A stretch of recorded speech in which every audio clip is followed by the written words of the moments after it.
আপনি আইসিসির এগেনস্টে গেলেন, ওয়ার্ল্ড কাপে গেলেন না, এবং আপনি দেখলেন ভোটাভুটিতে আপনাদের অবস্থানটা তো ক্লিয়ার হয়ে গেল। আইসিসি যে এটা নিয়ে যে ভোটাভুটিটা হয়েছে 14-2 অবস্থান ছিল, বাংলাদেশ এতটা বাজেভাবে হেরেছে। সো যখন দেখা গেল যে বাংলাদেশের অবস্থানটা আসলে এত নড়বড়ে, তখন কিন্তু এই যে স্ট্রং হোল্ডটা সেটা আর থাকবে না। সেটা আপনার রেভিনিউর ক্ষেত্রে বলুন, পলিসি মেকিং বিভিন্ন জায়গার কথা বলুন। বাংলাদেশের এফটিপি, মানে যারা ক্রিকেট ফলো করেন তারা জানেন যে এফটিপি বলে একটা জিনিস আছে, ফিউচার ট্যুরস প্রোগ্রাম। এটা হলো আগামী কত বছরের একটা, হয়তো 4 বছর বা 5 বছর এরকম থাকে মেয়াদি, কোন দেশ কোন দেশের সঙ্গে খেলবে, কতগুলো ম্যাচ খেলবে, সেগুলোর একটা হিসাব আগে থেকে হয়ে যায়। তো এফটিভিতেও বাংলাদেশ গত মানে ওই যে সময়টার কথা আমি বললাম, সেই সময়টাতে বেশ ভালো একটা অবস্থানে পৌঁছে গিয়েছিল। একটা সময় বাংলাদেশকে খেলার জন্য হাপিত্তেশ করতে হতো, কিন্তু সেটা এখন আমি বলছি না যে ইন্ডিয়া বা অস্ট্রেলিয়া বা এরকম টপ কান্ট্রি গুলোর মতো বাংলাদেশ প্রচুর ম্যাচ খেলতে পারে, কিন্তু এখন যথেষ্ট ভালো ম্যাচ খেলতে পারে, যথেষ্ট পরিমাণে ম্যাচ খেলতে পারে, কারণ তারা সেটা আদায় করে নিয়েছিল। সেখানেও বাংলাদেশের জন্য একটা বড় ধাক্কা আসবে বলে আমি মনে করি, যদি এগুলো ঠিকঠাক করতে না পারে। পরবর্তী এফটিপিতে নিয়ে যখন আমরা বলবো, ডেফিনেটলি আমরা সেই সত্যিকার অর্থে যতটা দর কষাকষির জায়গায় যাওয়া উচিত সেটা আমরা পারবো না। আইসিসি টি20 ওয়ার্ল্ড কাপে যেটা হয় যে আপনার পরের ওয়ার্ল্ড কাপের কোয়ালিফাইটা নির্ভর করবে আপনি এই ওয়ার্ল্ড কাপে কতটা ভালো পারফর্ম করছেন। একটা সুনির্দিষ্ট একটা অবস্থানে থাকতে হবে। হয়তো সেটা হতে পারে যে সেরা 8টি দল খেলবে বা সেরা 10টি দল সরাসরি খেলবে, তারপরে 2টি দল হয়তো র্যাঙ্কিং ওয়াইজ খেলবে, তারপরে দলগুলোকে খেলতে হবে আপনার কোয়ালিফাই। সো আমরা মজা করে বলছিলাম যে আমরা আবার হয়তো ওই আইসিসি ট্রফি দিনগুলোতে ফিরে যাব, যেটা আপনি বলছিলেন যে স্কটল্যান্ডকে নিয়ে ওই সময়, হ্যাঁ, বাংলাদেশ যখন প্রথমবার ওয়ার্ল্ড কাপ খেলার যোগ্যতা অর্জন করে 1999 সালের ওয়ার্ল্ড কাপে খেলেছে, 1997 সালের আইসিসি ট্রফি জিতে, সেখানে স্কটল্যান্ডকে হারিয়ে বাংলাদেশ এই ওয়ার্ল্ড কাপটা নিশ্চিত করেছিল। সো সেই স্কটল্যান্ড এখন বাংলাদেশকে, মানে বাংলাদেশের এই যে বয়কট, সেই বয়কটের সুযোগ দিয়ে তারা ওয়ার্ল্ড কাপে খেলছে। এবং এটা হতে পারে যদি বাংলাদেশ ওয়ার্ল্ড কাপে আলটিমেটলি খেলছে না, এবং যদি র্যাঙ্কিং এ যে আশেপাশে দলগুলো আছে তারা যদি ভালো করে, তাহলে বাংলাদেশকে হয়তো আগামী ওয়ার্ল্ড কাপ খেলতে কোয়ালিফাইং খেলতে হবে।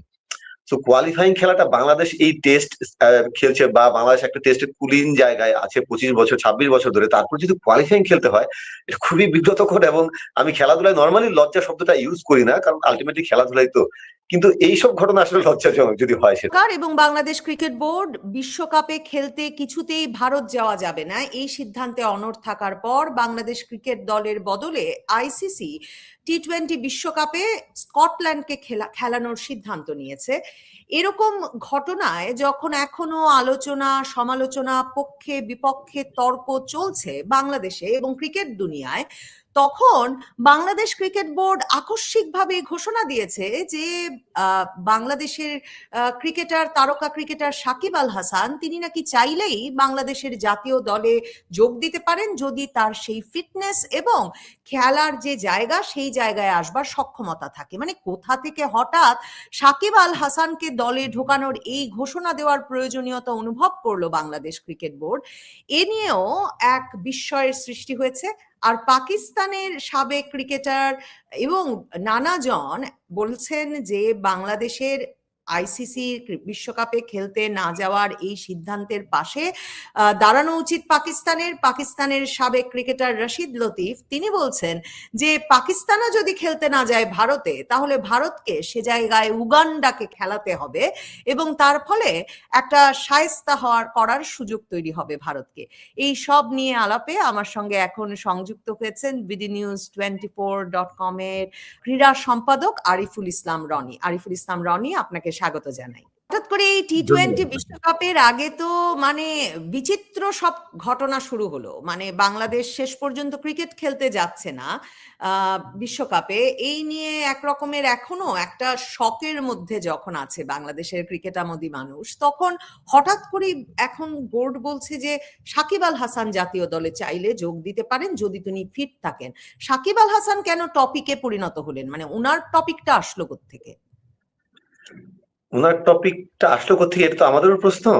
দেখুন, এবং এই প্রশ্নের একটাই উত্তর আমার কাছে আছে, সেটা হলো যে সাকিব তো বাংলাদেশ ক্রিকেটের শুধু, তিনি সর্বকালের বাংলাদেশের সেরা ক্রিকেটারই নন, তিনি বাংলাদেশ ক্রিকেটের সবচেয়ে বড় ব্র্যান্ড। এবং সাকিব এমন একটা বর্ম যেটা দিয়ে আপনি অনেক কিছু আড়াল করে ফেলতে পারেন, এবং সেটা আপনি দেখছেন।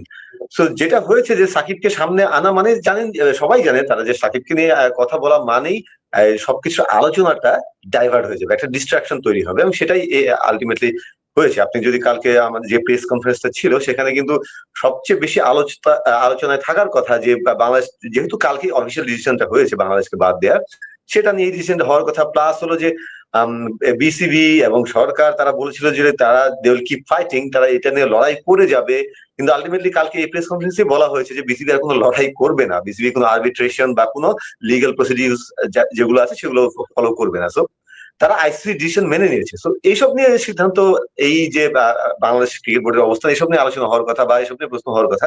কিন্তু যখন সাকিবের প্রসঙ্গটি আসলো এবং আউট অফ দ্য ব্লু, এটা আসলে কেউই এটার জন্য প্রস্তুত ছিল না। তো এটা যখন আসলো তখন ডেফিনেটলি আলোচনা কিন্তু সাকিব কেন্দ্রে। আপনি যদি প্রেস কনফারেন্সটা দেখেন, কালকে অলমোস্ট 40 মিনিটের একটা প্রেস কনফারেন্স হয়েছে, সেখানে বেশিরভাগ প্রশ্ন এই সাকিব কেন্দ্রিকই ছিল, কারণ এটা এতটাই মানে অপ্রত্যাশিত এবং এটা এতটাই আকস্মিক ছিল। সো তারা তাদের কাজে মোটামুটি সফল, এবং দেখুন আলোচনা এখন অন্যদিকে অনেকটা ডাইভার্ট হয়ে গেছে। তো এটা হলো বাংলাদেশ ক্রিকেট বোর্ডের একটা, আমি বলবো, কুটো চাল। এবং তারা এই বোর্ড, আমি এটা লিখেছিও যে আসলে কতটা অসৎ, কতটা ভণ্ড, এবং সত্যিকার অর্থে তারা কতটা মানে নির্লজ্জ। সরি আমার এই ল্যাঙ্গুয়েজের জন্য, কিন্তু এটা আমি বাধ্য হয়ে এসব বলছি, কারণ তারা এই এই এই ব্যাপারগুলো আশ্রয় তারা নিয়েছে। তো সেটা প্রমাণ এই সাকিবের এই ঘটনা আসলে। বিশ্বকাপ প্রসঙ্গে যদি যাই, বিশ্বকাপে তার মানে বাংলাদেশ খেলতে আর যাচ্ছে না। এই যে আইসিসি নিরাপত্তা দিতে পারবে না, এরকম একটা সন্দেহে যে ক্রিকেট দলকে না পাঠানো, এবং একদম বিশ্বকাপের ঠিক আগে আগে এই ঘটনাটার প্রতিক্রিয়া কি হবে? মানে বাংলাদেশের খেলোয়াড়রা একটা বিশ্বকাপ মিস করলেন, সেটার একটা আর্থিক ক্ষতি আছে, সেসব ক্ষতি তো আছেই। কি দীর্ঘমেয়াদী কি কি ক্ষতি হতে পারে? দেখুন, প্রথমত বিশ্বকাপ খেলছি না আমরা, এটাই তো একটা বিশাল ব্যাপার বাংলাদেশের মতো দেশের জন্য। বাংলাদেশ কিন্তু টপ টায়ার কান্ট্রি না ক্রিকেটিং ওয়ার্ল্ডে। তো বাংলাদেশের জন্য এটাই একটা বড় ক্ষতি। আমি বলছি না যে বাংলাদেশের ক্রিকেট ধ্বংস হয়ে যাবে বা বাংলাদেশ ক্রিকেট ভয়ঙ্কর বিপর্যয়ে পড়ে যাচ্ছে এটার পর, কিন্তু ডেফিনেটলি এটা একটা সংকটে পড়বে, এবং সেই সংকটটা সময়ের সঙ্গে সঙ্গে তীব্র হতে পারে। আবার হতে পারে, যেহেতু বাংলাদেশে কয়েকদিন আগে একটা কয়েকদিন পরে একটা ন্যাশনাল ইলেকশন আছে, যদি সেই ইলেকশনের পর নতুন সরকার আসে, নতুন সরকারের পর যেটা হয় এই বাংলাদেশে বা উপমহাদেশে, যেটা হয় যে সরকার পরিবর্তনের সঙ্গে ক্রিকেট বোর্ড বা এরকম মূল স্পোর্টস ফেডারেশন যেগুলো আছে সেগুলোর আপনার দায়িত্ব চেঞ্জ আসে। যদি সেটা হয়, সেক্ষেত্রে তারা যদি তাদের কূটনৈতিক দক্ষতা, তাদের ডিপ্লোমেসি দিয়ে সেগুলো সারিয়ে উঠতে পারেন, সেটা একটা ব্যাপার। বাট ইন জেনারেল এখনো পর্যন্ত যা মনে হচ্ছে, বাংলাদেশের যেটা প্রভাব থাকতে পারে মাঠের বাইরে, সেগুলোর প্রভাবগুলো হতে পারে যে, দেখুন, বাংলাদেশ তো বাংলাদেশ না, শুধু বিশ্বের যে কোনো দেশই, ইন্ডিয়া ছাড়া সবগুলো দেশই আসলে তাদের সবগুলো দেশের বোর্ডের আয়ের মূল সোর্স তো আইসিসি। আইসিসি যে রেভিনিউ গুলো পায়, সেই রেভিনিউ একটা বড় অংশ বাংলাদেশ ক্রিকেট যে চলছে, এই যে 1300 কোটি টাকা, 1400 কোটি টাকার ব্যাংক ব্যালেন্সের কথা আমরা বলি, সেটা কিন্তু আলটিমেটলি সেখানে বড় অবদান এই আইসিসির রেভিনিউ। তো সেখানে একটা বড় ধাক্কা লাগতে পারে। লাগবেই বলছি না, বাট লাগতে পারে। যেটা হলো কি, বাংলাদেশ কিন্তু একসময় আইসিসি থেকে এত বেশি টাকা পেতো না। ওভার দ্য ইয়ার্স যেটা হয়েছে, পারফরমেন্স বাংলাদেশে ভালো হয়েছে, পারফরমেন্স ভালো হওয়ার সঙ্গে সঙ্গে যে ডিপ্লোমেসি, ক্রিকেট ডিপ্লোমেসি, সেখানে বাংলাদেশে একটা স্ট্রং হোল্ড হয়েছে। সেটা সেখানে যারা আগে কাজ করেছেন তাদের দক্ষতার কথাও বলতে হবে, তাদেরকে নিয়ে। যেমন পাপন ভাইরা ছিলেন, নাজমুল হাসান পাপন ভাইরা ছিলেন, প্রায় এক যুগ তিনি বোর্ডে ছিলেন। তাকে নিয়ে আমি পার্সোনালি প্রচুর সমালোচনা করেছি, সেটা নজির এখন আমার লেখায় আছে, ফেসবুকে, সামাজিক মাধ্যমে বা আমার কাজের জায়গা সব জায়গাতে আছে, এবং সেটা আমি স্টিল যৌক্তিক বলেই মনে করি। প্রচুর সেরকম কাজ তারা করেছেন। কিন্তু আবার এই জায়গাগুলোতে যেখানে প্রশংসা পাওয়ার যোগ্য, সেগুলো আমি বলছি যে এই ক্রিকেট ডিপ্লোমেসির জায়গায় তারা অনেকটা সফল ছিলেন। এবং এই যে আমি আইসিসি স্ট্রং হোল্ডের কথা বলছি, তারা কিন্তু সেটা প্রতিষ্ঠিত করতে পেরেছিলেন বলেই বাংলাদেশ এখন আইসিসি থেকে যে রেভিনিউটা পায়, সেটা কিন্তু par with the middle range countries. I mean New Zealand বা যা ওয়েস্ট ইন্ডিজ, যারা অনেক আগে থেকে ক্রিকেট খেলছে। নিউজিল্যান্ড 1930 সালের থেকে টেস্ট ক্রিকেট খেলছে, ওয়েস্ট ইন্ডিজ 1928 সাল থেকে খেলছে। তো তাদের সঙ্গে কিন্তু বাংলাদেশ এখন সমান টাকা পায় আইসিসি রেভিনিউ।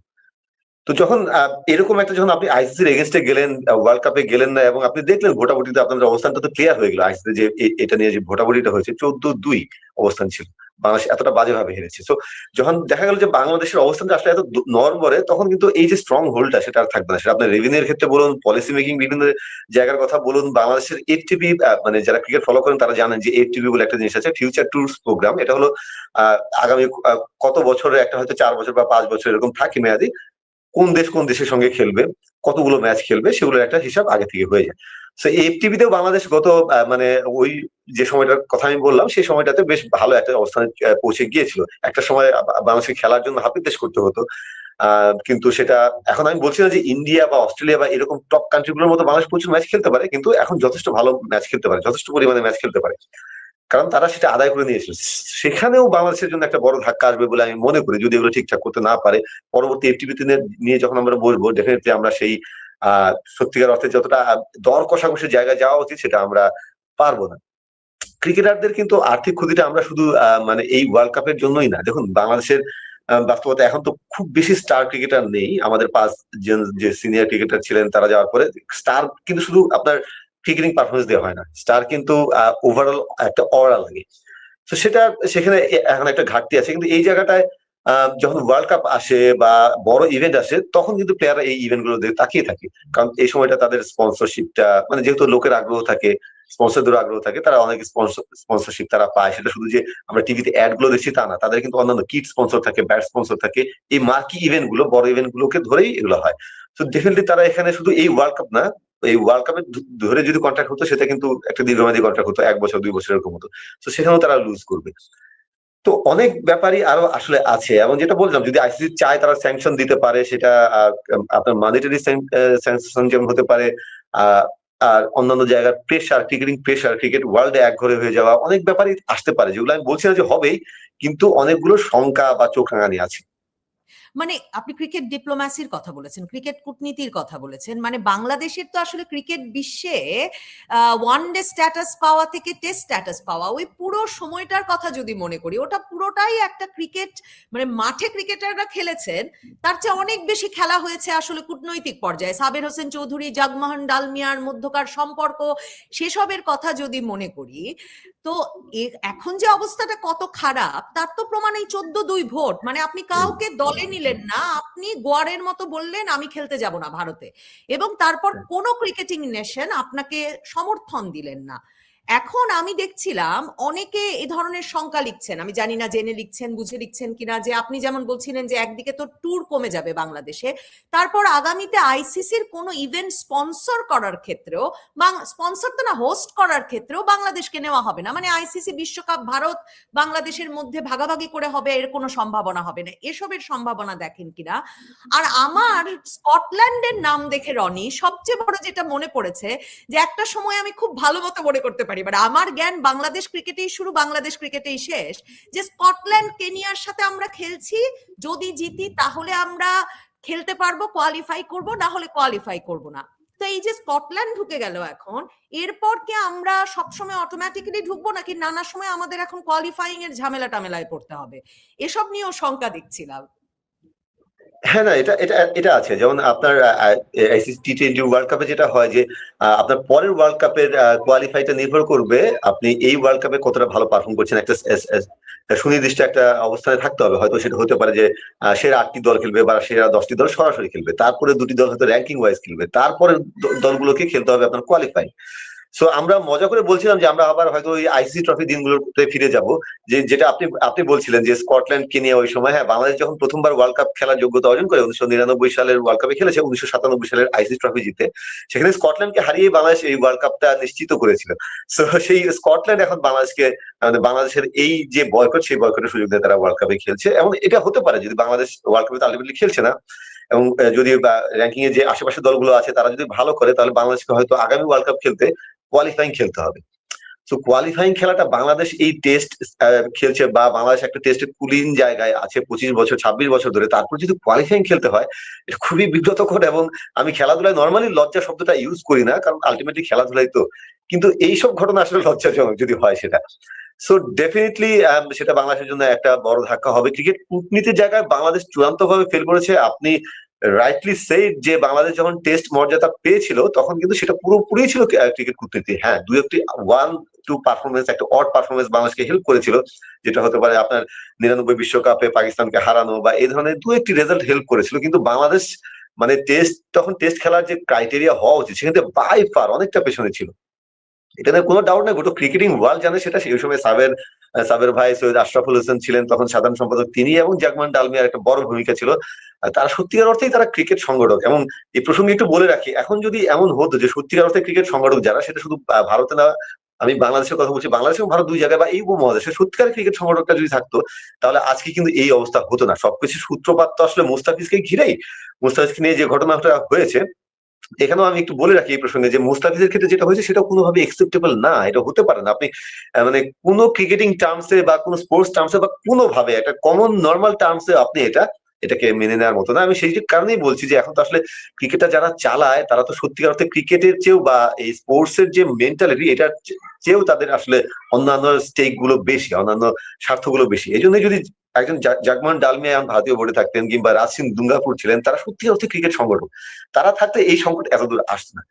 এবং বাংলাদেশ ক্রিকেট বোর্ড যেভাবে রেসপন্স করেছে মুস্তাফিজের এই ঘটনার ক্ষেত্রে, আপনি একটা একটা প্লেয়ারকে আপনি যেভাবে যে প্রক্রিয়া বাদ দেওয়া হয়েছে, খুবই দুঃখজনক, খুবই হতাশাজনক, এবং কোনোভাবে মেনে নেওয়ার মতো না, এবং এটা আপনি মেনে নেবেন না। কিন্তু দ্যাট ডাজন্ট মিন যে আপনি ওয়ার্ল্ড কাপ বয়কট করবেন। এটা এটা এটা এটা তো রেসপন্স করার কোনো মানে 100টা ওয়ে থাকলেও একটা ওয়ে এটা না, এটা হতে পারে না।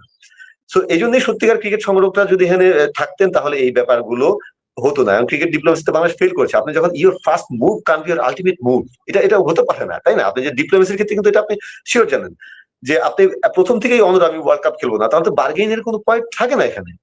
বাংলাদেশ এখানে আমি ডেফিনেটলি মনে করি যে একটা একটা মানে ট্রিকটা মিস করেছে।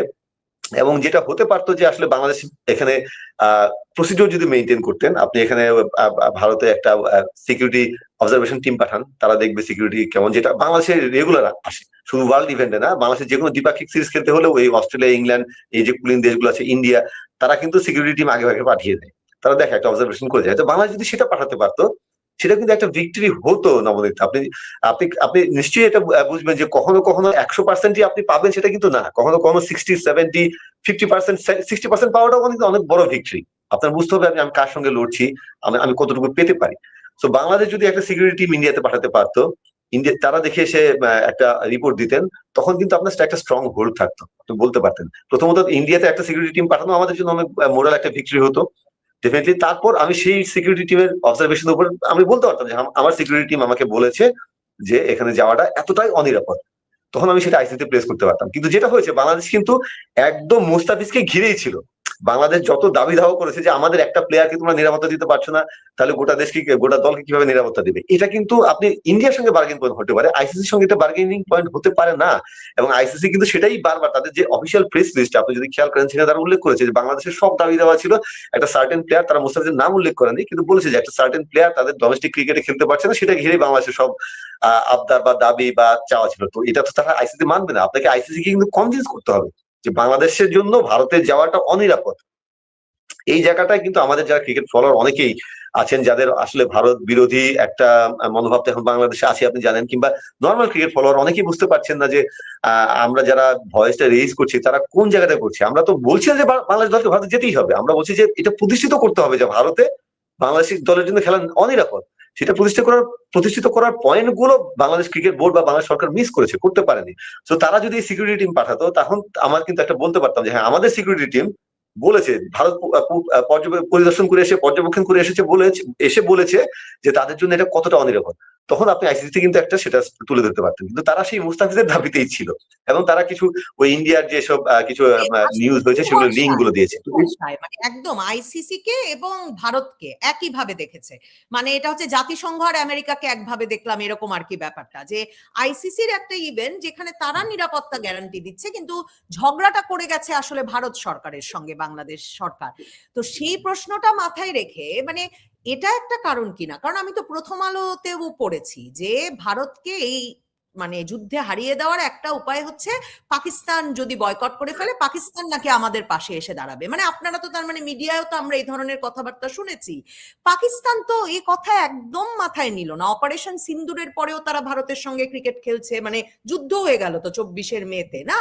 তারপরেও ক্রিকেট খেলছে, যাওয়া মানে তারা যাচ্ছেও ভারতে। বাংলাদেশ ভরসাটা করলো কেন? আর এখনো দেখছি পাকিস্তানের সাবেকদের অনেকে, মানে রাশিদ লতিফ বলছেন যে পাকিস্তানের উচিত বাংলাদেশের পাশে গিয়ে দাঁড়ানো, তাহলে নাকি ভারতকে উগান্ডাকে খেলাতে হবে বিশ্বকাপে। মানে এসব ছেলে মানুষই কথা। পাকিস্তান তো এ মাথা গরম করতে চাইলে অনেকদিন আগে করতে পারতো। পাকিস্তান ভারতের দ্বন্দ্বটা তো আজকের নয়। না, সেটাই দেখুন, এই যে রাশিদ লতিফের কথা আমি একটু আগে নিউজটা দেখছিলাম, উগান্ডাকে তিনি কিন্তু বেশ খাটো করেছেন। উগান্ডা কিন্তু গতবার বিশ্বকাপ খেলেছে, এবং উগান্ডা একটা উঠতি ক্রিকেটিং শক্তি, গতবার বিশ্বকাপ খেলেছে এবং সেটা কোয়ালিফাই করে খেলেছে।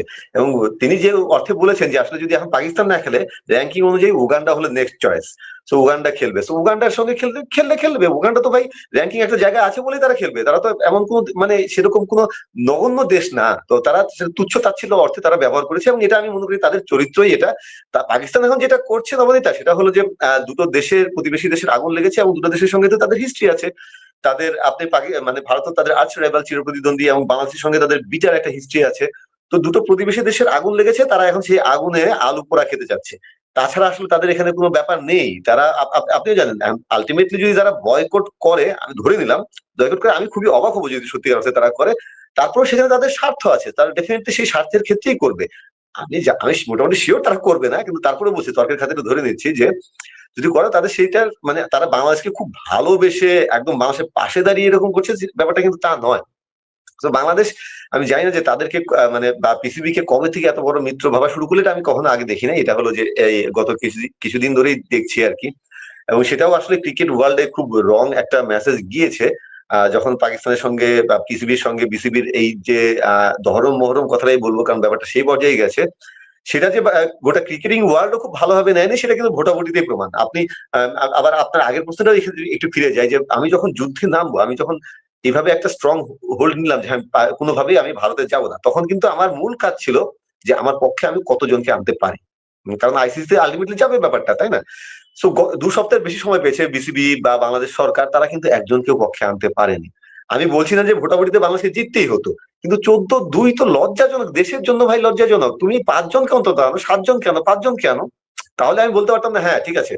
বাকিরা ভারতের যে দাপট, যে আইসিসিতে তাদের দাপট বা তাদের যে ক্ষমতা, সেটার কাছে মানে মাথা নত করে তারা আসেনি। কিন্তু কি কিছু লোক তো আসবে, কিছু বোর্ড তো আসবে, তাই না? সো আপনি যখন কাউকে আনতে পারেন এক পাকিস্তান ছাড়া, পাকিস্তানকে আনারও কিছু নাই আসলে, পাকিস্তান এসে বসে আছে তাদের নিজেদের স্বার্থে। সো মানে তাহলে তো আপনি চূড়ান্ত ভাবে ব্যর্থ। তো আমি এই জন্যই বলছিলাম যে দেখুন মানে এই অতি পাকিস্তান প্রীতিতে, অতি পিসিবি প্রীতিতে আলটিমেটলি কত ক্ষতি হয়েছে, সেটা আমি আমার ধারণা যে মানে এই ভোটাভুটিতে প্রমাণ হয়েছে। আমি জানি না সেটাতে আসলে বাংলাদেশ ক্রিকেট বোর্ডের বোধোদয় হবে কিনা। এখানে একটা ইন্টারেস্টিং ব্যাপার আছে, যখন স্পোর্টস অ্যাডভাইজার যখন ক্রিকেটারদের সঙ্গে বসেছেন, ক্রিকেট প্লেয়ারদের সঙ্গে, যদিও তখন আসলে বসার কোনো মানে নাই, মানে 20 দিন পর, 18 দিন পর তারা বসেছেন, অলরেডি ডিসাইডেড, এবং তাদেরকে ডেকে জাস্ট একটা আইওয়াশ করেছেন। সেখানে একটা ইন্টারেস্টিং কথা তিনি বলেছেন, যদিও তিনি সেটা অফিসিয়ালি বলেন, অফিসিয়ালি বাইরে এসে বলেছেন যে গোপন ব্যাপার তারা গোপনীয় রাখতে চান, হুইচ ইজ ফাইন, তারা রাখতেই পারেন। কিন্তু আমরা ক্রিকেটারদের কাছ থেকে অফ দ্য রেকর্ড জেনেছি, 4-5 জনের কাছ থেকে জেনেছি যে এরকম একটা কথাও তারা বলেছেন যে এরপর তো নতুন সরকার আসবে, তারা ব্যাপারগুলো সব ঠিকঠাক করে নেবে, তোমাদের টেনশনের কোনো কারণ নাই। মানে ক্রিকেটাররা তো টেন্সড, এবং সেটা অন রেকর্ড। নাজমুল হোসেন শান্ত, বাংলাদেশের টেস্ট ক্যাপ্টেন, তিনি অন রেকর্ড সেদিন বলেছেন প্রেস কনফারেন্স, আমি ছিলাম, তিনি বলেছেন যে আমাদের অবশ্যই টেনশন হচ্ছে, ভবিষ্যৎ নিয়ে টেনশন হচ্ছে। তো ক্রিকেটাররা তো খুবই টেন্সড, তো তাদেরকে বলছেন তোমাদের টেনশনের কোনো ব্যাপার নেই, নতুন সরকার করে যাবে। তার মানে কি, যে তারা যে কদিন আছে, তারা বাংলাদেশ একটা বিসিবিকে একটা বিপদে ঠেলে তারা বীর হয়ে চলে যাচ্ছেন এখান থেকে। যে ঠিক আছে, দেশের মানুষের একটা সিংহভাগ মানুষের যে আবেগ, সে আবেগের কাছে আমরা বীর হয়ে গেলাম, বীর হয়ে চলে গেলাম। তারপরে যে বাংলাদেশ বা ক্রিকেট বোর্ড যে ক্রিকেট ওয়ার্ল্ডে কি বিপদে পড়বে, কি জিও পার্টিতে পড়বে, সেটা তুমি পরে ক্রিকেট বোর্ড নাও বাবা, তুমি সামলাও। ব্যাপারটা এরকম করে গেল, মানে কোন পর্যায়ে তারা চলে গেছে আপনি চিন্তা করে দেখুন। আর 4 বছর একটা ক্রিকেটার আরেকবার বিশ্বকাপ খেলার সুযোগ পাবেন না, কি ফর্মে থাকবেন পরের বিশ্বকাপে সেটাও কিন্তু সেই ক্রিকেটার জানেন না। মানে এই যে সাকিব আল হাসানের যে খেলা, মানে কথাটা তারা আবার তুলে একটা চমক সৃষ্টি করতে চাইলেন, আপনার সত্যি মনে হয় তারা সাকিব আল হাসানকে দলে নেবেন? খুব ইন্টারেস্টিং, কিন্তু ওখানে বলেছেন যেখানে খেলা হবে সেখানে আসার যদি সাকিব আল হাসানের সক্ষমতা থাকে। তো আর সাকিব আল হাসানও তো সম্প্রতি আবার এক সাক্ষাৎকার দিয়েছিলেন না মঈন আলীকে, যেখানে তিনি বলেছিলেন, ওই যে পডকাস্টার নামটা ভুলে গেছি, ওখানে তিনি বলেছিলেন যে উনি বাংলাদেশে এসেই ক্রিকেট থেকে অবসর নিতে চান। কোনো চমক আসছে নাকি সামনে? না না, এবং শুধু মঈন আলীকে নয়, কয়েকদিন আগে তিনি সাকিব আল হাসান বাংলাদেশের একটা মিডিয়াতেও তিনি ইন্টারভিউ দিয়েছেন, সেখানেও তিনি বলেছেন যে তিনি ডেফিনেটলি রাজনীতি করতে চান, আওয়ামী লীগের রাজনীতি করতে চান, এবং মানুষের জন্য রাজনীতি করতে চান, এবং ওই মাগুরা থেকে তিনি ইলেকশন করবেন, তিনি সার্টেন, তিনি শিওর করবেন। সো জিনিসটা খুবই মজার নবনীতা, কারণ হচ্ছে সাক্ষাৎকারেও কিন্তু বলেছিলেন যে আমি মাগুরার মানুষের জন্য কিছু করতে চাই, ক্রিকেট শেষ হয়ে আসছে, রাজনীতি শেষ হয় নাই।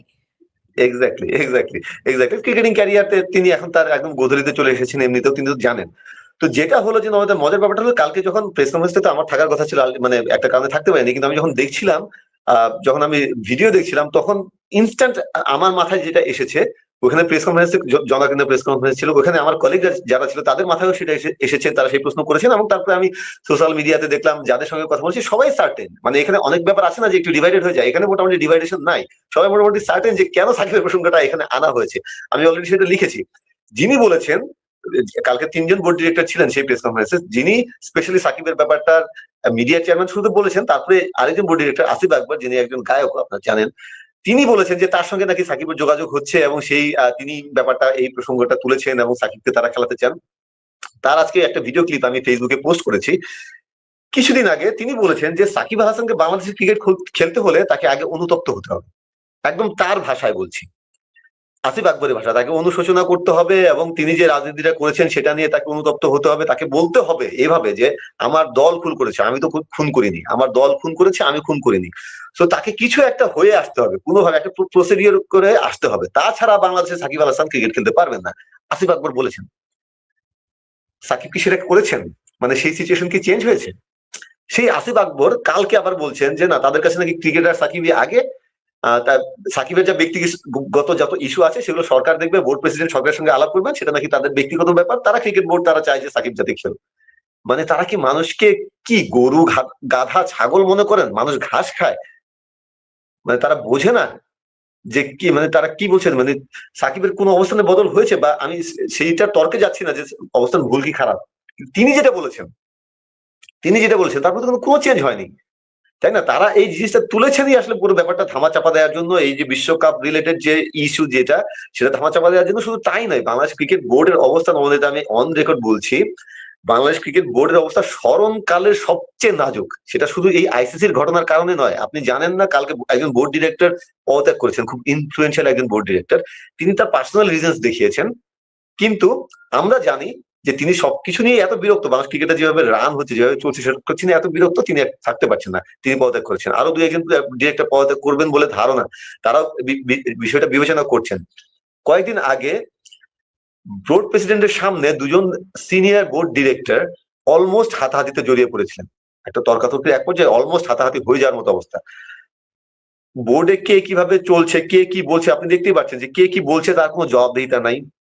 কে কি বলছে, কে কাকে মানছে, কোনো কন্ট্রোল নাই, কিছু নেই। মানে সবকিছু মিলে নিজেদের বোর্ডের অবস্থাই খারাপ। তারপরে আপনি আইসিসিতে যুদ্ধ করতে গেছেন। তো সবকিছু মিলে এতটা বাজে অবস্থা, রনি, সবকিছু ধামাচাপা এখন দেওয়ার জন্য এখন তোলা হয়েছে। সাংবাদিকের প্রশ্ন সাংবাদিকের কাছে, নাজমুল হাসান পাপনের সময় ক্রিকেট বোর্ডে সামান্য কাশি পাল্টা কাশি হয়েছে, তর্ক হয়েছে, বিতর্ক হয়েছে, এর সাথে এর তর্ক লেগে গেছে, বোধহয় এর মধ্যে একটা মন কষাকষি হয়েছে, কোনো খবর তো লেখা বাকি ছিল না বাংলাদেশের ক্রীড়া সাংবাদিকদের, বা ক্রীড়া পাতাগুলোয় বা টেলিভিশনগুলোতে কোনোটার চর্চা বাকি ছিল না। এখন এসব বলা হচ্ছে, লেখা হচ্ছে, নাকি আপনারা কেউ কেউ বলছেন মানে নানা রকম ট্যাগ খাওয়ার ভয় এড়িয়ে? না, ট্যাগ খাওয়ার ভয় তো নয়তো আছেই, ট্যাগ খাওয়ার ভয় আছে। এবং সেটা তো আসলে সবকিছু আমার জন্য, আমি যথেষ্ট চেষ্টা করি, আরো অনেকেই চেষ্টা করেন, কিন্তু অনেকেই চেষ্টা করতে পারেন না। অনেকে চেষ্টা করতে পারেন না। সেটা শুধু ট্যাগ খাওয়া নয়, ইন জেনারেল ট্যাগ খাওয়া তো আছেই, প্লাস হলো যে আপনার অফিসের বাস্তবতা আছে, বাংলাদেশের বাস্তবতা আছে, সবকিছু বাস্তবতা। আপনি জানেন যে বাংলাদেশের জার্নালিজম এই প্রফেশনটা আসলে কতটা ঝুঁকিপূর্ণ। যদি আমি জব সিকিউরিটির কথা বলি, আপনি জানেন যে আসলে কতটা রিস্কি। আপনি দীর্ঘদিন সাংবাদিকতা করে গেছেন বাংলাদেশে। তো মানে মানে অনেক কারণে আসলে অনেকে অনেক কিছু বলতে পারে না, কিংবা আমরা যারা একটু বলার চেষ্টা করি তাদেরকেও মানে না, আমাদের আমাদের ফ্যামিলি আছে, আমাদেরও স্বজন আছে, বন্ধুরা আছে, তাদের কাছ থেকেও।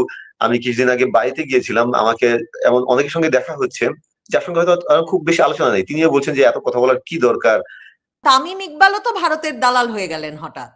হ্যাঁ, হ্যাঁ, এবং আপনি যদি দেখেন সেই বোর্ড ডিরেক্টরকে কিভাবে ট্রিট করা হলো, তামিম ইকবালকে ভারতীয় দালাল বলা হলো, ব্যাপারটা আমি আমি যখন দেখেছিলাম, তারপরে আমি লিখলাম ফেসবুকে, সেখান থেকে আস্তে আস্তে জিনিসটা ছড়িয়ে পড়লো।